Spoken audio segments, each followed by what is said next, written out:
Estoy con el doctor Hugo Picado, que es especialista en Derecho Electoral, en sistemas electorales. Él hizo su doctorado en la Universidad de Salamanca y actualmente dirige el ICET en Costa Rica.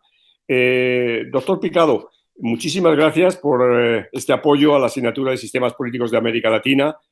Hoy vamos a hablar de las elecciones de Costa Rica del año 2018. En primer lugar, ¿cómo puede explicar usted el sistema electoral costarricense?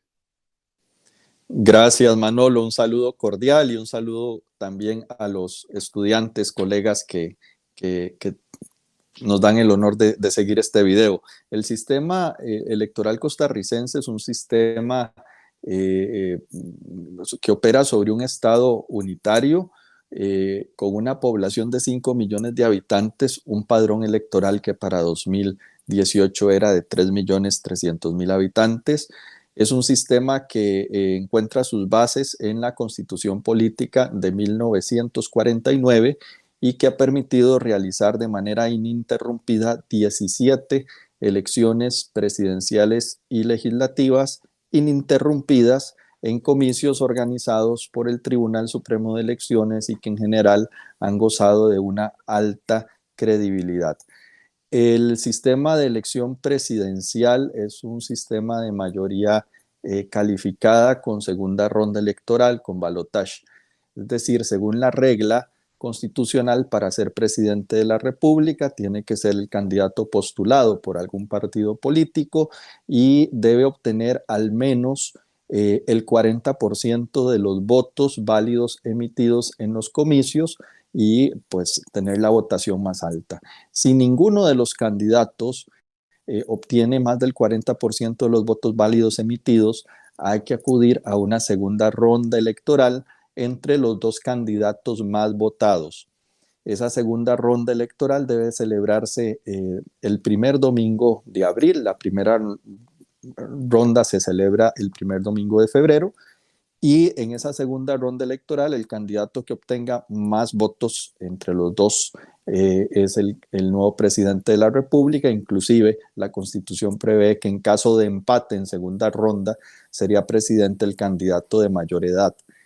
En cuanto al Parlamento, este se elige por provincias, según las 7 provincias del país, según los porcentajes de población de cada provincia, para conformar un parlamento unicameral denominado Asamblea Legislativa, compuesto por 57 diputados, que son electos proporcionalmente, sistema electoral proporcional, aplicando la fórmula Hare modificada, que permite un nivel elevado de proporcionalidad, con todo y que varias de las circunscripciones electorales, varias de las provincias tienen pocos escaños, lo cual afecta el nivel de representación. Entendido. Las elecciones presidenciales y legislativas se realizan simultáneamente cada 4 años. Con respecto a las elecciones del año 2018, ¿cómo fue la campaña electoral? ¿Cuáles fueron los principales rasgos, temas, problemas que hubo? Bueno, fue un proceso electoral bastante singular. Fue apenas la tercera elección en la historia del país que fue a segunda ronda electoral. Durante la segunda mitad del siglo XX nunca fue necesario acudir a una segunda ronda. En 2002, en 2014 y ahora en 2018 fue necesario acudir a segunda ronda. Fue muy singular también, Manolo, porque fue la primera ocasión en la historia contemporánea de Costa Rica, hablando en el marco de la Constitución de 1949 en adelante, 70 años, primera ocasión en que ninguno de los dos partidos históricos provenientes del clivaje fundamental de la Guerra Civil de 1948, ninguno de esos dos partidos pudo acceder a la segunda ronda. Me refiero a partidos que en otros momentos fueron hegemónicos, Partido Liberación Nacional y Partido Unidad Social Cristiana, que lograron consolidar un bipartidismo bastante marcado en Costa Rica. Ambos se quedaron fuera de la segunda ronda. Otro aspecto muy llamativo fue la importancia del tema religioso en la campaña electoral de 2018. No había ocurrido en más de un siglo en Costa Rica que la religión fuera un tema. Este fue el tema fundamental, sin lugar a dudas, en los comicios. Y otro aspecto también relevante fue que la incidencia de las redes sociales en la campaña electoral y la presencia de las fake news, de todo este fenómeno de la posverdad. Hubo segunda ronda y también fue la primera vez en la historia del país en que en la segunda ronda el abstencionismo electoral se redujo en comparación con la primera ronda, es decir, la polarización que se dio en torno al tema religioso y reduciéndose de 13 candidatos originalmente a 2 candidatos en balotaje, produjo este efecto polarizante que incrementó la votación, la participación electoral en segunda ronda. ¿Y cuáles fueron los resultados en el ámbito presidencial? En el ámbito presidencial se dio una gran sorpresa porque hasta inicios de enero los candidatos que según las encuestas tenían más posibilidades de ganar las elecciones eran los candidatos de los partidos políticos tradicionales. Muy atrás aparecían el partido de gobierno, el PAC, que había ganado la presidencia en una sola oportunidad en 2014 y que venía muy desgastado por temas de corrupción y casi testimonialmente muy atrás aparecía el partido del candidato Fabricio Alvarado, un partido evangélico. Resulta, Manolo, que el 9 de enero, 3 semanas antes de las elecciones, que fueron el primer domingo de febrero, la Corte Interamericana de Derechos Humanos emite una resolución donde condena a Costa Rica por incumplir ciertas disposiciones de derecho internacional referente al matrimonio entre personas del mismo sexo. Eso tuvo un efecto importantísimo en esta campaña porque los 2 candidatos que se posicionaron rápidamente, uno a favor y otro en contra de esa resolución, fueron Fabricio Alvarado, el pastor evangélico, que se posicionó en contra, y Carlos Alvarado, candidato del PAC, del partido oficialista, que se posiciona a favor.